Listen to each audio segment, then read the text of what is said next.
One of our city's very first car accidents occurred around 1907 when the wife of a prominent judge, Mrs. Eva Vanderhaven, was bravely attempting to drive. All went well until her car and a lone pedestrian tangled. Literally. You see, the fender of her Woods electric Victoria snagged an unlucky gentleman's coat, dragging him the full length of Alamo Plaza. The only real casualties, his suit and her self-confidence. Well, he graciously accepted a new suit of clothes as compensation, and she vowed that day to never drive one of those newfangled contraptions again. And she meant it. Her family eventually donated the cause of the brouhaha to the Whitty Museum, where it is now safely parked. Brought to you by the law offices of Pat Maloney. Let our proven success work for you.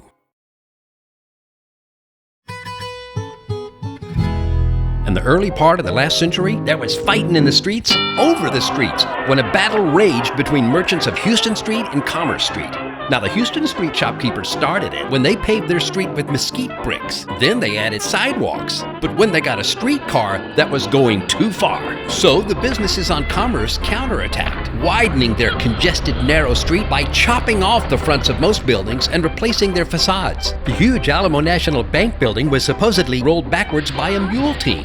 Many other grand buildings along Commerce also survived and even thrived, including the beautifully restored First National Bank building with its striking Moorish styling, now called the Pat Maloney Building. So next time you're downtown, check out this historic battleground where, after 3 long years of the widening war, everybody agreed it was time to get back to the business of commerce. Brought to you by the law offices of Pat Maloney. Let our proven success work for you.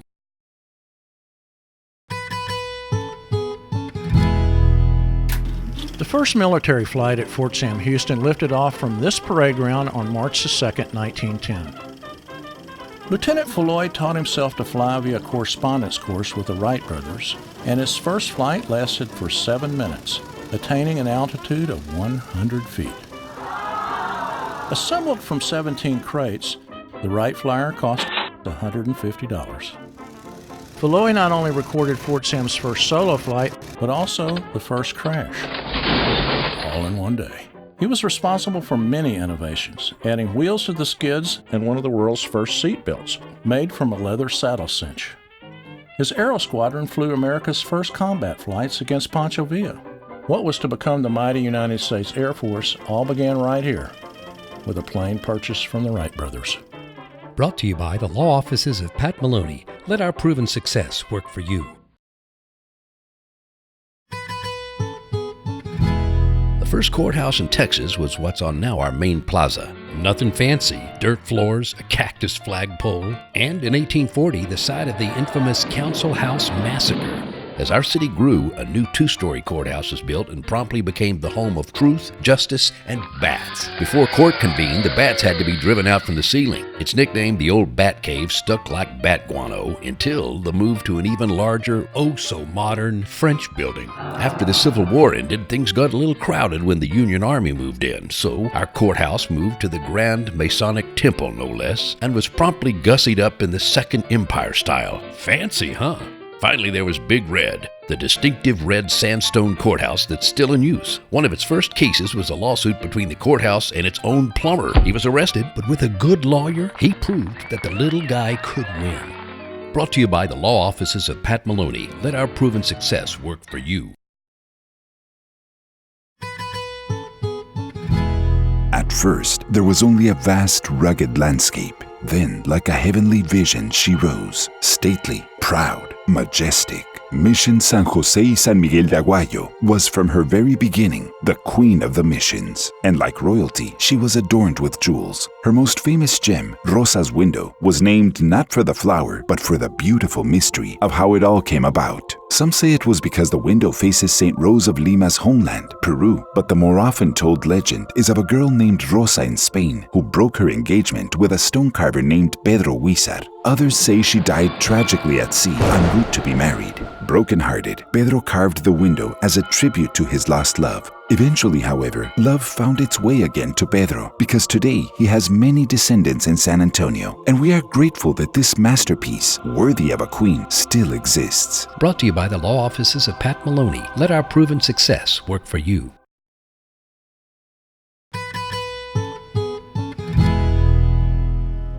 On Thursday, it started to rain. At first, San Antonians thought the worst was over. They were dead wrong. Over 18 inches of rain had fallen into Almos Creek.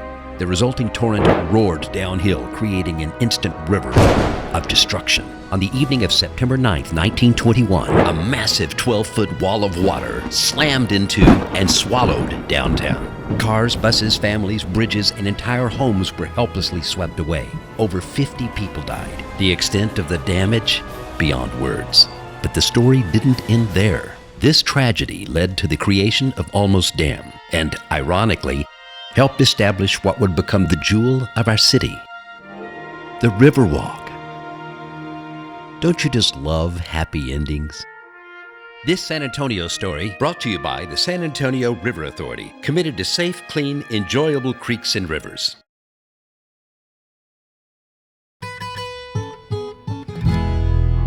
It was 1709. After much hardship in an arid land, a group of Spanish explorers suddenly found themselves in a welcoming oasis that was rich in vegetation, wildlife, and pure abundant water from a creek they christened Agua de San Pedro. And it was home to a gentle, intelligent people called the Payaya. The explorers eventually moved on, but one priest, Padre Antonio de Olivares, never forgot this place. It had captured his very heart and soul. So he began a 10-year campaign to return and build a mission here. He finally got his chance with another expedition. He arrived on May 1st, 1718. Padre Olivares first built a hut of brush and wild grapevines, then offered mass, and established the first site of Mission San Antonio de Valero, the Alamo. And to think we're all here today because of that little but mighty San Pedro Creek. Brought to you by the San Antonio River Authority, committed to safe, clean, enjoyable creeks and rivers.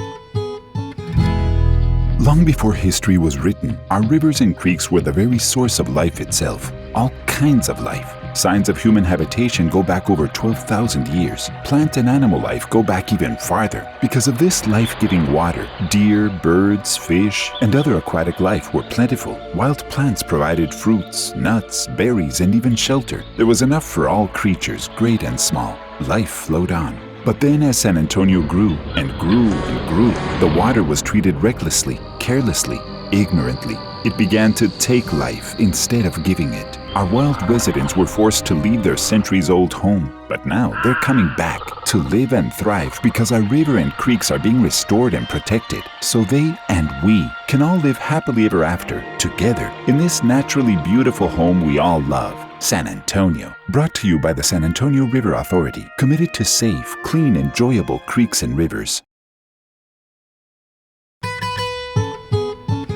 San Antonians have a long history of getting along and working together, especially when it comes to our precious water sources. In early 1719, after a major crop loss from heat and lack of rain, Spanish settlers and native people began constructing acequias, irrigation ditches. Built with hand tools and intensely hard labor, the acequias were engineering marvels, relying only on gravity to move river and creek waters into their fields. The acequias were still in use in 1845. That's when the local English and Spanish speakers raised a ruckus about French and German newcomers, who seemed to be ignoring traditional water rights. But all it took was the city council posting the rules in German and French, and problem solved. Today, this early water system is still in action at Mission San Juan, irrigating crops used to feed San Antonians in need. So we're still getting along and still helping each other out. Brought to you by the San Antonio River Authority, committed to safe, clean, enjoyable creeks and rivers. Most bridges only span water. Our Commerce Street Bridge spans history. Its colorful tale began in 1736. It was just a few wooden beams used by San Antonians to attend church at Mission San Antonio de Valero. In 1836, Texian patriots crossed it to get into the Alamo as the Mexican army approached. When both sides met at the bridge, Santa Anna demanded surrender, Travis refused, and the rest, as they say, is history. In 1880, an iron bridge was installed, nicknamed the Literary Bridge because it inspired author O. Henry, poet Sidney Lanier, and designer of New York's Central Park, Frederick Law Olmsted. In 1914, when horsepower replaced horses, the present concrete span was built. Today, the Commerce Street Bridge still allows you to reflect on times past, present, and even the future of our city's heart and soul, our river below. Brought to you by the San Antonio River Authority, committed to safe, clean, enjoyable creeks and rivers. Hard to believe, but our gentle San Antonio River and our creeks have a history of deadly flooding. So we built the Almost Dam, which was almost all we needed, but not quite. The solution? In 1987, construction began on two enormous tunnels, almost 14 stories underground, one for the river, the other for San Pedro Creek, each 24 feet in diameter. What digs holes this big and deep? The Big Bore, that's what. This monster drill chewed for miles below our city for 10 years and cost over $100 million. It finished the job just before the 1998 flood of the century, and both tunnels performed like champs. So downtown was spared hundreds of millions in damages, and the tunnels paid for themselves right then and there. Today, they're still on the job, protecting us all. So count your blessings the next time it starts raining real hard. Brought to you by the San Antonio River Authority, committed to safe, clean, enjoyable creeks and rivers. Can you imagine all this becoming a paved-over ditch because it took up too much valuable real estate downtown? In 1929, young San Antonio architect Robert H. Hugman had a brilliant idea. He called it the Shops of Aragon and Romula, but you'd know it as our Riverwalk. First, he pitched his wonderful idea to the San Antonio Conservation Society, then the mayor. Now, you'd think this idea would be a slam dunk, right? You'd be wrong. Construction finally began in 1939 on what would become the jewel of our city. Hugman was obsessed with his beautiful dream, and he designed every little detail personally. And that's why Robert H. Hugman is known as the father of the Riverwalk. Today, the new museum reach was inspired by Hugman's designs, and the bronze bells of the Arneson River Theater stage honor his memory and celebrate the treasure he created that the whole world has come to love. Brought to you by the San Antonio River Authority, committed to safe, clean, enjoyable creeks and rivers. What do you call a Japanese landscape, outdoor theater, an acequia, railroad, baseball fields, golf course, museum, picnic grounds, the oldest intact industrial building in San Antonio, the studio where Mount Rushmore was designed, and zoo, all tied together by a winding river? Brackenridge Park, of course. But where did that name come from? This man, George Washington Brackenridge, he loved the San Antonio River. He also owned a good chunk of it, including its very source, and he could gaze upon this natural beauty from his magnificent home. But he felt it should belong to all of us, just as long as we took special care of it. And so, in 1899, he gave many acres of river and land to our city. And we have been taking joy in his generous gift ever since. Thank you, Mr. Brackenridge, for entrusting your treasure to each and every one of us. Brought to you by the San Antonio River Authority, committed to safe, clean, enjoyable creeks and rivers.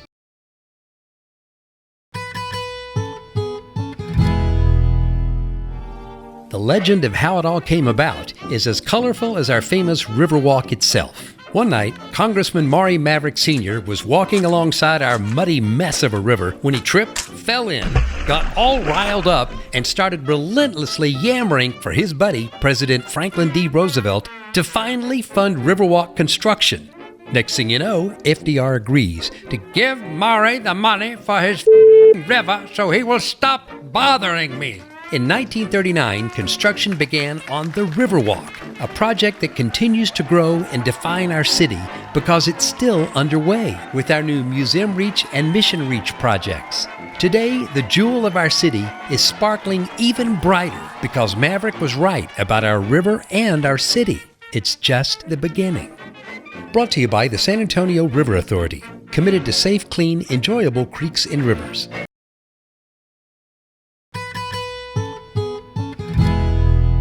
The most true love per square foot in all these parts can be found right downtown on a tiny but charming island within the San Antonio River. Known as Marriage Island, it's only 15 feet wide and 25 feet long, and it's gracefully shaded by a magnificent water-loving cypress tree whose enormous roots are what created the island. Proposals and weddings take place here almost every day of the week, year-round. They say those who exchange vows on this island will be blessed with a long, happy marriage. No way to prove that, but what's really true is that this lovely little spot symbolizes everyone's deep love for our river. Today, it continues to stand as a witness to the ancient power and strength of nature and to loving, spirited celebrations of all kinds. Yes, every river flows into the sea, but this one flows into hearts. Brought to you by the San Antonio River Authority, committed to safe, clean, enjoyable creeks and rivers.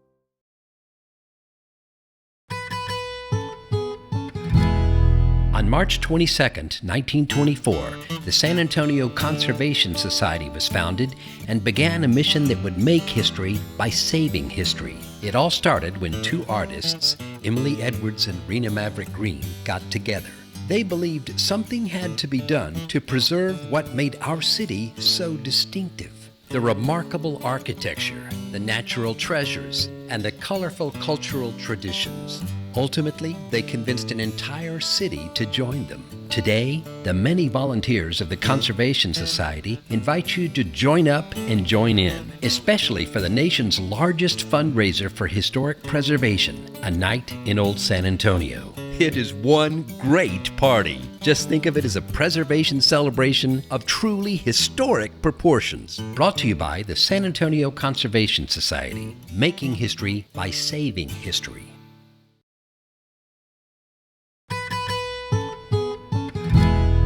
In 1924, a concerned group of ladies realized our city's unique history, charm, and soul were being destroyed because of ignorance or just plain old greed. So they did the unexpected in a presentation to the city. They made puppets resembling our city officials and a goose that laid very precious golden eggs. Each egg symbolized what was distinctive about San Antonio: the missions, natural beauty, culture, and civic pride. By making our city fathers laugh out loud, it opened their eyes and minds and hearts just enough to win them over.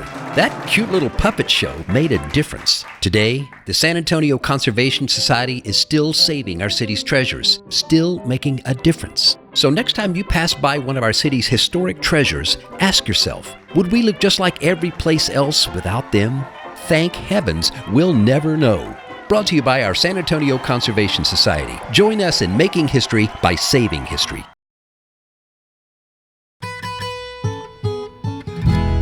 By 1985, the Fairmont Hotel stood abandoned and smack in the way of construction on the new River Center Mall and the Marriott River Center Hotel. That's when our San Antonio Conservation Society resolved to do the impossible: save the massive historic brick structure by moving it. Nothing on that scale had ever been attempted before, at least not successfully. The trip took 5.5 days full of nail-biting moments, like when all 3.2 million pounds of the Italianate Victorian Hotel crossed the Market Street Bridge. When the half-mile, $1.2 million trek ended near La Villita on South Alamo Street, it made worldwide headlines and was celebrated as a marvel of engineering and ingenuity in the Guinness Book of World Records. This impossible feat happened because we're a city known for loving and preserving our past. That's the end of our story, but thanks to our Conservation Society, it wasn't the end of our Fairmont Hotel. Brought to you by our San Antonio Conservation Society. Join us in making history by saving history. It all began as a cultural celebration back in 1936 called the Indian Harvest Festival at Mission San Jose. In 1940, it became a boat parade called the River Jubilee. By 1948, it had become part of Fiesta after moving downtown to the iconic historic village near the Alamo. The San Antonio Conservation Society named it Fiesta at La Villita and described it as a night in old San Antonio. Well, the press loved that colorful description, which promptly went viral before viral was even a thing. Today, A Night in Old San Antonio, or NIOSA, is both Fiesta's grand celebration of our city's cultures and also our nation's largest fundraiser for historic preservation. It's helping save the distinctive places and spaces that make San Antonio, well, San Antonio. Never has having so much fun done so much good for so many for so long. Brought to you by our San Antonio Conservation Society. Join us in making history by saving history.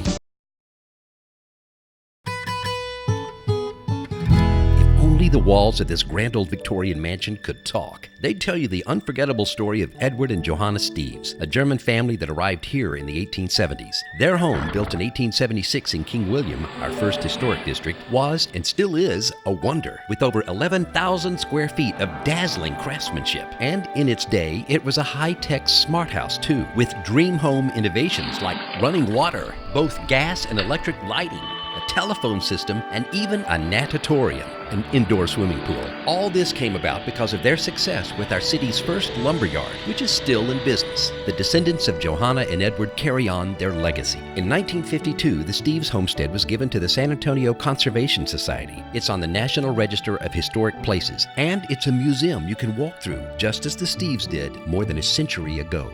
Brought to you by our San Antonio Conservation Society. Join us in making history by saving history.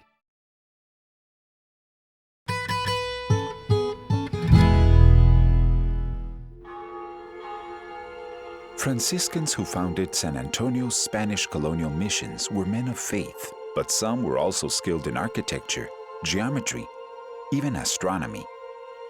There's proof of that at Mission Concepcion every year in late afternoon, on August 15th, the Feast of the Assumption. That's when rays of sunshine come through two windows on the west wall. One glows on the face of the Mary in a painting above the altar. The other glows on the floor in the heart of the church. This beautiful phenomenon happens because Mission Concepcion was built to capture the solar equinox on that holy feast day, and because the Padres understood how to touch souls with heavenly help. Brought to you by University Health System, where thinking beyond improves healing and health for all.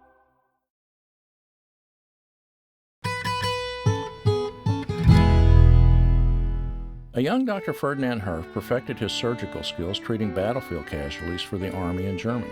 He immigrated to San Antonio in 1850. For over 65 years, he was a cutting edge of medicine.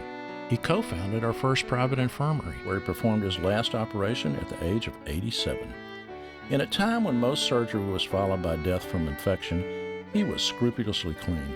Incisions were washed with boiled rainwater, and all instruments were rigorously sterilized, including his gifted hands. He spoke many languages, including Apache and Comanche, and removed cataracts from nearly blind tribal chiefs under a live oak tree. After a deadly raid, a white-feathered arrow shot harmlessly into his ranch gate was a reminder of their gratitude. Dr. Ferdinand Herf, modern medicine in our town, began with him. Brought to you by University Health System, where thinking beyond improves healing and health for all.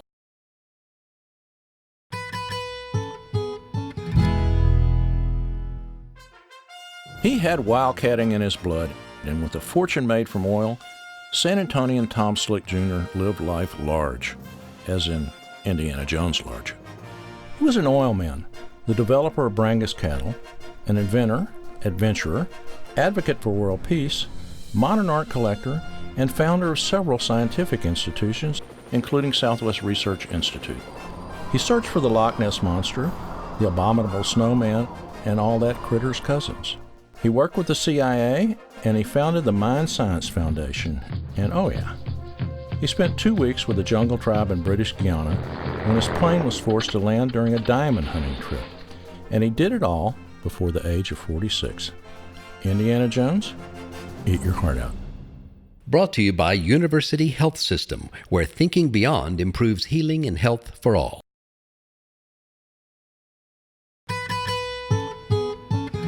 It's hard to imagine a more glamorous resort in the late 19th and early 20th centuries than San Antonio's world-famous Hot Wells Health Spa. The rich and famous came for the miracle cure of natural sulfur springs and to see and be seen, because this was Hollywood before Hollywood. Home of Star Film Ranch, the first movie studio west of New York. Over 70 movies were produced here, including the first ever about the Alamo. Meanwhile, all the great stars of the silent era came for treatment for every malady you've ever heard of, and some you haven't. Over the decades, Hot Wells hung on through many disasters, including devastating fires, bravely trying for a comeback. Sadly, after a century, Hot Wells finally faded to black. But just when things looked hopeless, heroes rode to the rescue. Now Hot Wells is being reborn as a blockbuster of a county park. How's that for a happy ending? Brought to you by University Health System, where thinking beyond improves healing and health for all. Some men of science and medicine also deeply appreciate nature and art, like Dr. Aureliano Urrutia, at one time Mexico's most famous physician, who was forced to flee his native country because of revolution. When he sought refuge in San Antonio, he brought not only his brilliant surgical skills, but a gentle, endearing manner for the thousands who flocked to his impressive clinic. But he gifted our city with more, much more. His garden, Miraflores, became a spectacular, nurturing home for natural beauty, performance, and artists, including the remarkable Dionisio Rodriguez, who magically transformed concrete into wood. Sadly, over the decades, the doctor's legacy was not well treated, and his beloved Miraflores all but faded away. But today, work is underway to bring this lost garden back to its former glory. And so the name Urrutia will continue to be respected because of his accomplishments, his vision, and his heart. Brought to you by University Health System, where thinking beyond improves healing and health for all. Just imagine, throughout all those hot summers before 1865, most San Antonians never experienced an ice-cold anything. Back then, ice was a rare and possibly expensive luxury. Giant blocks were quarried from frozen northern lakes and rivers, sailed from the Atlantic Ocean to Matagorda Bay, and then hauled for weeks over rugged terrain by ox cart. A simple chunk of ice was worth its weight in gold. Finally, in 1865, when the miracle of ice-making technology came to San Antonio, ice became a hot commodity. So much so that nearly half of our nation's very first ice plants opened right here, which meant that good, nourishing foods could be kept healthier, fresher, longer, and easily available to everyone. So let's all raise an icy cold glass of whatever in honor of a summer love we've been taking for granted for too long.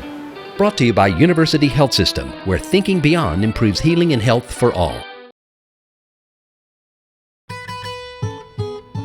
San Antonians have never been shy about their love for this city. Our history of promoting our attractions goes way back to the 1800s. We were nowhere near the beaten path, but once adventurous travelers found us, word spread about how our many colorful cultures blended into one quaint frontier town. Here, ancient Spain met the rip-roaring Old West. We had spicy, exotic cuisine, saloons, dance halls, theaters, and opera, along with pure air, clean water, mild climate, and treatment for those seeking relief from TB and other lung diseases. So, when the eras of trains, automobiles, and air travel came, so did more tourists. But then, when our World's Fair opened, the whole planet took notice, and still does. Today, 34 million visitors a year come for our lively mix of colorful sights, sounds, and flavors, which we enjoy ourselves. Hey, why should those tourists have all the fun?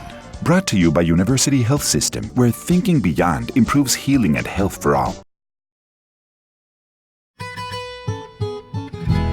This tiny device on display in the Smithsonian Institution is one of the 10 patents that changed the world. Its inventor, Dr. Julio Palmas, was inducted into the National Inventors Hall of Fame. Called the balloon expandable stent, it opens up blocked arteries in heart patients. He came up with his idea for one simple reason: he wanted to save lives. Now, you'd think something this brilliant would be an overnight sensation. Well, it was more like half a decade of overnights and obstacles. But through it all, Dr. Palmas kept the faith.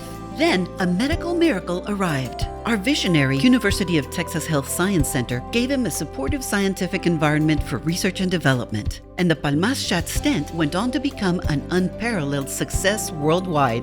Today, it's still giving patients and their loved ones more time together and a better quality of life. Chances are, a San Antonian you know is one of them. Brought to you by University Health System, where thinking beyond improves healing and health for all.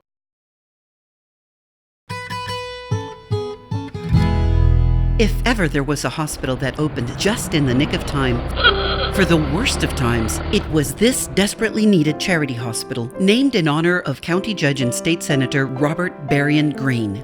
Though he died a full decade earlier at age 41, he was still remembered with deep respect and gratitude as the incorruptible judge. He got critical roads built and fought the harsh, unfair way youth were treated in our court system. At heart, he was a crusader, known for always doing the right thing to make our city a better place. Remarkably, just one short year after the hospital bearing his name was opened, a deadly influenza epidemic attacked our city.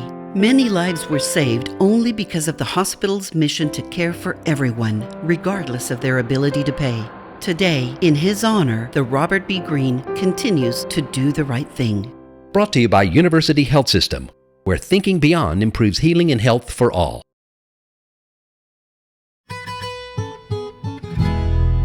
It was once a cow pasture out in the boonies. Nothing much to see, but there was a vision of a major medical center. After lots of politicking, the state agreed to build a medical school there, but with a catch. Bexar County had to build a teaching hospital nearby.